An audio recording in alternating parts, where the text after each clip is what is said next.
こんにちは、タピです。今回は上達するための9つのコツという動画を和訳していきたいと思います。動画の前に一つお願いです。僕の動画を見てくれている人のほとんどが未登録です。これからもどんどん動画を上げていくのでぜひチャンネル登録お願いします。あと、Twitter もやっています。フォロワーをどんどん増やしていきたいのでぜひフォローしてください。タピ YouTube か概要欄のリンクからでいいと思います。というわけで、本編に行きたいと思います。どうぞ。So have you ever tried taking an opponent's wall, but when you're swinging your pickaxe, they edit and just land a nasty shot on you? Yep, we've all been there. It sucks. It really does. But good thing there's a solution to prevent that from happening. Instead of just standing near the center just to smack their wall, approach and hit it from the left side so that if your opponent edits, you can just strafe left and fall behind cover. You can also quickly look down and place a wall too, like something that you might need in case your opponent edits. Push it a step further by attaching a ramp to your wall, then smacking your opponent's structures from there. Alright guys, so once you take their wall and edit, the ramp is going to give you guys a nice right-hand angle to peek from, making it safer to take shots. Plus, from the top of your ramp, you can get much closer access to all sides of their box, in case, they edit out. Overall, man, while taking walls from the left side might be slightly slower than the traditional method, it's so much safer. And trust me, it beats being sent back to the lobby any day of the week. Alright guys, so once you take your opponent's wall and edit it open, the next thing you need to work on is piece control. Controlling the inside piece in a box is like critical, man, when it comes to getting kills quickly. And when you fight for that inner structure, man, you have two options. Either a stair or a cone piece. Each has its own advantages, but right now, we're seeing more and more pros use cones. Cones are just quick and easy to place, requiring no editing to expose your opponent, unlike stairs. Not only that, but, with their further range, you can set them from longer distances and trickier angles. As for when to use cones over stairs, we've noticed that Benji Fishy will typically use them when his opponents are low. If he sees his opponent waiting to shoot, he's gonna go for stairs to try and block the potential shot, which is cool. I mean, that's always a smart idea, but if you're taking walls from the left side, you generally don't need to worry about getting hit. Overall, you start using cones for box piece control more often if you want to end fights much quicker in your favor. Okay guys, so our next tip is to always try and protect your back when you're tunnel visioned. A lot of us make the mistake of focusing on one direction for an extended period, right? Only to end up getting lasered in the back or just sniped in the head by a third party. Oh, that's annoying. Whether you're like smacking at someone's wall or you're firing an AR from the top of your ramp, leaving yourself exposed to even just one angle can be the difference between you dying to a third party or going on to win the match. So, it's often worth it, to take an extra half a second to just put up some cover, before you do things like, go for shots or take walls. And this, guys, is really, especially true for situations, with a lot of players around, like the mid or late game. Because all the noise you make, man, is guaranteed to draw all those bloodthirsty third-party vultures to the fight. And if you're out in the open with your back and sides exposed, it's a wrap. There's not going to be much you can do. So remember to protect your back out there, man, and just cover as many open angles as you can.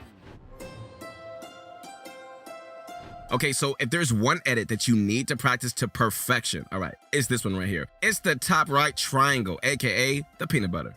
Okay, so what's unique about this edit? Good question. Well, it does give you a right-hand peeker's advantage. Also, you're jumping into your shot, man. Those two combined make you an incredibly tough target to hit. And compared to other edits, none come even close to being as powerful. Although you can use this edit while attacking, it's primarily a defensive move, right? Because, as we said at the start, if you're attacking a wall, you should be doing it from the left anyway. At which point, you're not following up with this edit.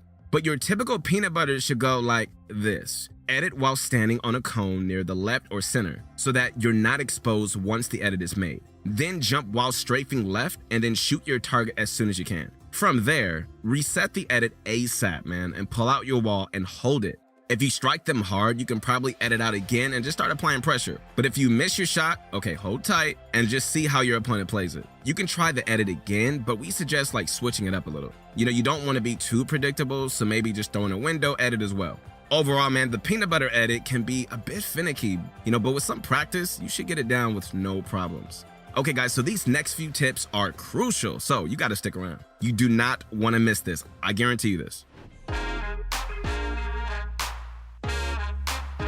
Chapter 2 has been out for like 7 months now, but honestly, many of us have forgotten about floppers. With how fast they heal you, floppers and slurpfish are still by far the most OP healing items in the game.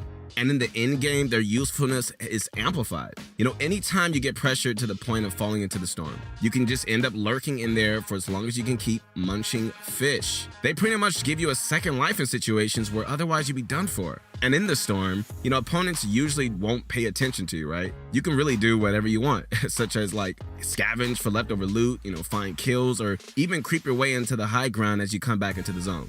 If you can incorporate some fishing spots into your loot path, yo, you gotta do it. Anytime you find a harpoon, start harpooning. So that way, you know, you can just consistently bring a stack of fish into each and every end game. You know, heavy snipers are arguably like one of the most potent non-mythic weapons in the game, right? And with how easy they are to find at shadow bases, you've definitely gotta start abusing their strength.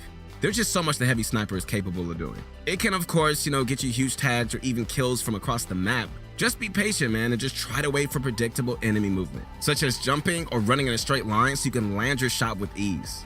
But what's arguably even more useful is the heavy sniper's ability to instantly break structures. Yo, pull it out at the last second before you fire, and even the best players are not gonna be able to react. You know, and depending on like how crazy you're feeling, you could use it, you know, to either take walls or just barrel straight in.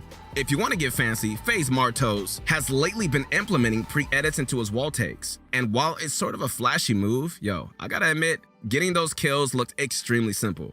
Who knows, you know, maybe heavy snipers will get vaulted for season 3, but as long as they're in the game right now, try landing at shadow bays and just see if you can abuse the heck out of them.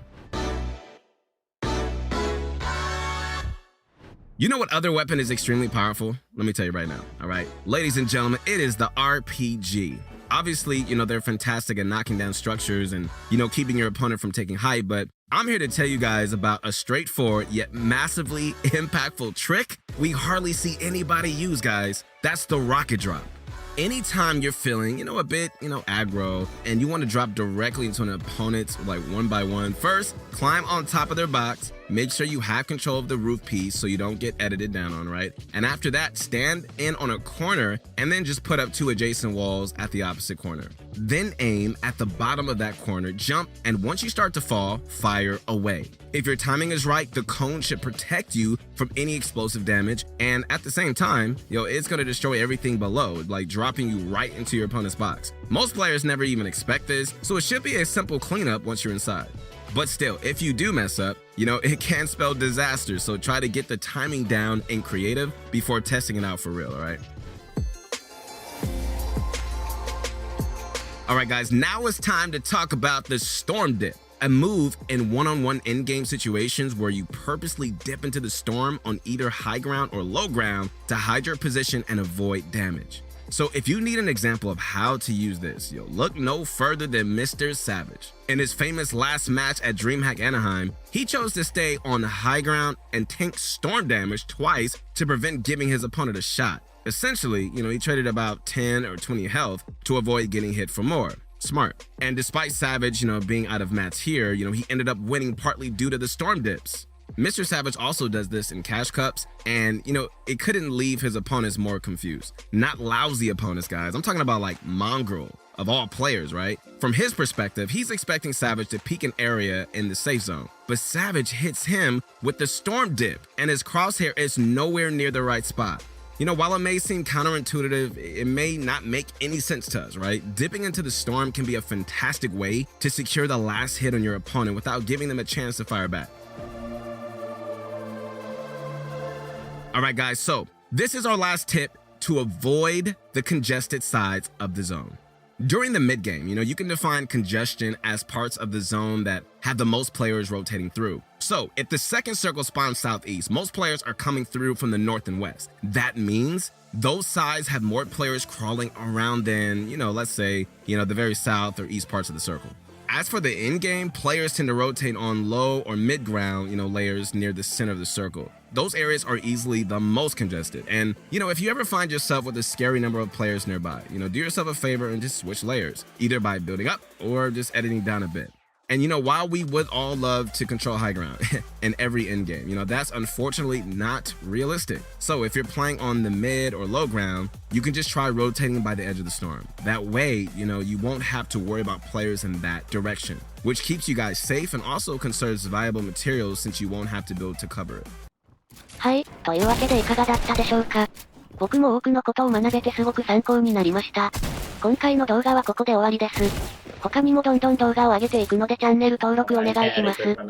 てなわけで、次回の動画でお会いしましょう。さよなら。